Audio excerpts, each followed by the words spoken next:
Good morning. Thank you for joining me. My name is Stacy. I work for the Family Resource Navigators here in San Leandro, California. I want to thank you for joining me. And today we're going to continue to learn about supported decision making and financial programs. Sorry. So, our learning goals today, we're going to learn ways to use supported decision making while making financial decisions and working with financial programs, planning for conflicts of interest and ways to report suspected instances of abuse.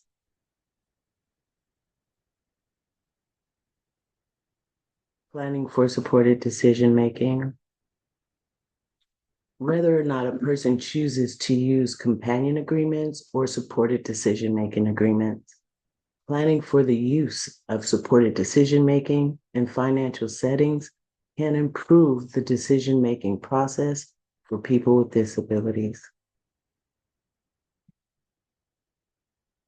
Initial questions to consider when planning. What types of accounts will the person with disability need to make decisions? Will the person need support applying for financial support? Which supporter or supporters will assist in specific situations? How much support does the person with disabilities want applying for or making financial decisions or even monitoring spending? For example, do they need supports?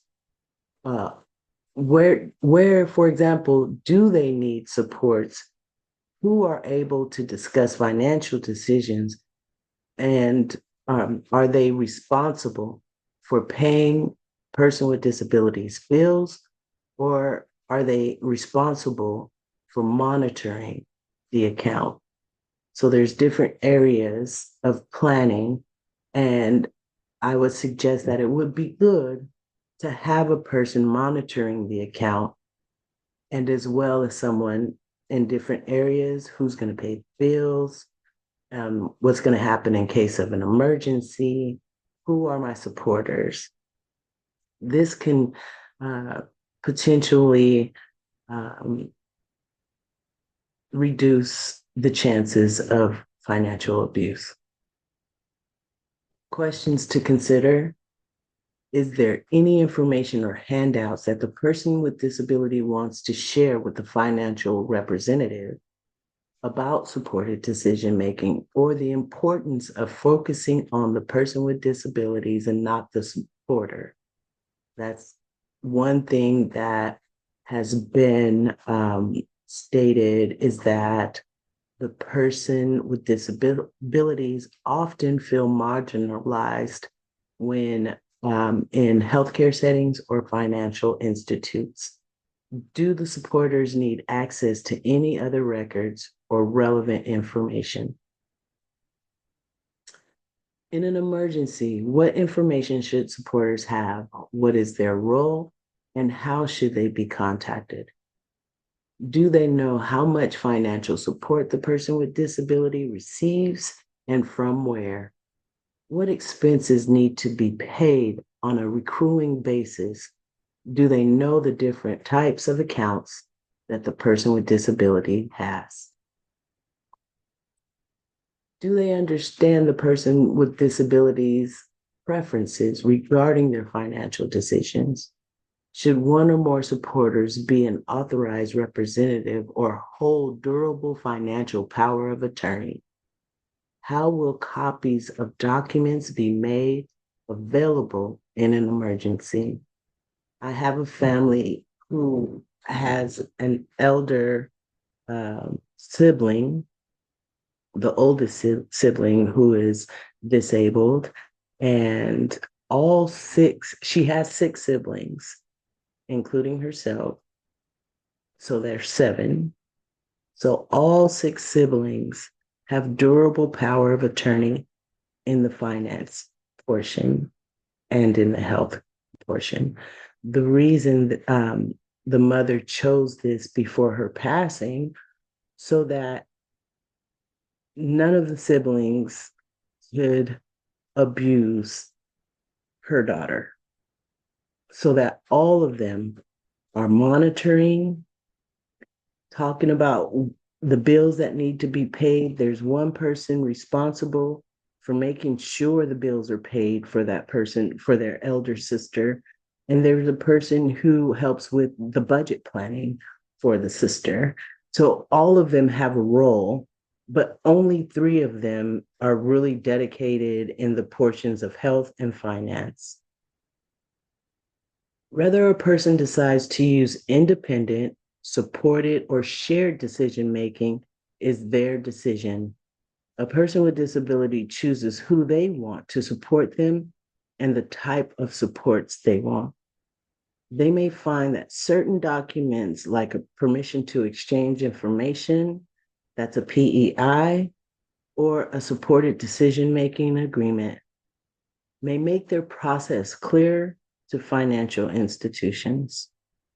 Making a plan for financial decisions as well as for emergency situations can help decision makers meet their needs and their priorities. And also planning for conflicts of interest. The person with disabilities and supporters should take proactive steps to prevent real perceived or potential conflicts of interest. More than most other areas of decision making, there is a potential for conflicts of interest when using supported decision making for financial decisions. The best practice is to plan ahead and address these conflicts before they happen. Many supported decision-making templates include a separate role for financial monitoring. So you can Google SDM templates for financial monitoring, and it will have a whole list of areas in which we don't normally think about, and it will help us to plan for potential conflicts, but it will also give the person with disabilities autonomy. A live-in provider who is not a family member is the representative payee for the Social Security benefits of the person with disabilities. They are responsible for paying all of the person's with disabilities bills, purchasing household supplies, and food. A live-in provider should not be the representative's payee, as well as being paid to care for the person with disabilities. This can create conflicts of interest as they are being paid for as an employee, as well as they have full access to the person with disabilities money. This creates an area where abuse could happen.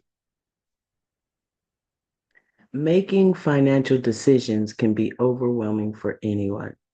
A person with disabilities may have limited resources available, making financial management important. Supporters and of the person with disabilities may disagree on how to manage the funds. The person with disabilities and possible supporters should discuss these points and views. If a supporter has any fears, they should express them in a respectful manner. It may take time, patience, and lots of discussions. Having at least 3 people involved helps during challenging conversations. Even after those conversations, the person with disabilities may want support from a different supporter. Supporters need to respect the person with disabilities' final decision. Again, we're not here to argue or debate our thoughts on the person with disabilities. We're here to hear them out, help them weigh the pros and cons of the situation, and really have a conversation about their decisions. It is still up to the person with disabilities to have the final decision, but just having the conversation before and respecting the person with disabilities. You can have this conversation, even if the person with disabilities say they don't want to talk about it with it anymore, that's their choice. But our job is to help them understand any challenges that may occur from their decisions and why. But again, ultimate decision is left up to the person with disabilities. At times, the fear supporters have with financial decisions are being taken advantage of, or the person not being aware of how to manage their funds. Supporters may want to work with the person with disabilities to build the financial management skills to help reduce these risks. How can you report suspected abuse or neglect? You can report any incidences of abuse or neglect to the police or local law enforcement agencies. Or if the incidents of abuse or neglect occur in the community, you may report this incident to Adult Protective Services. A long-term healthcare facility like a nursing home or a board and care home, you may report the abuse to the local long-term care ombudsman. A licensed health facility, such as a nursing home or a hospital, you may also report the incident to the Department of Public Health.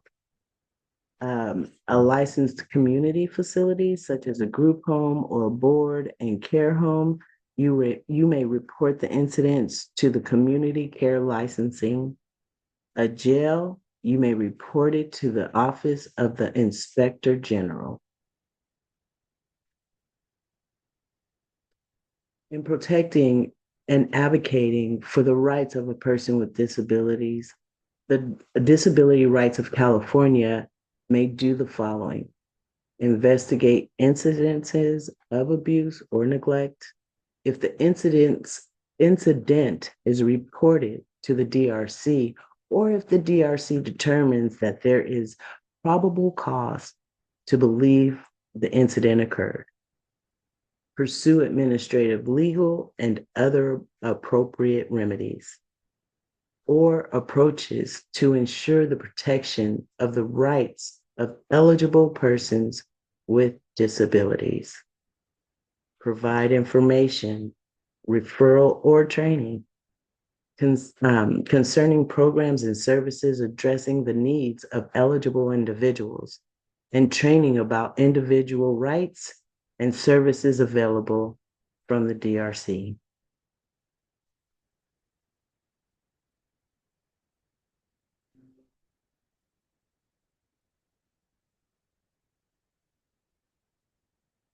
Excuse me. Adult Protective Services is an agency to help elder adults 60 years and older and dependent adults 18 through 59 who are disabled. When these adults are unable to meet their own needs and are victims of abuse, neglect, or exploitation, county adult protective service agencies investigate reports of abuse of elders and dependent adults who live in private homes, apartments, hotels, or hospitals, or who are or soon will be experiencing homelessness.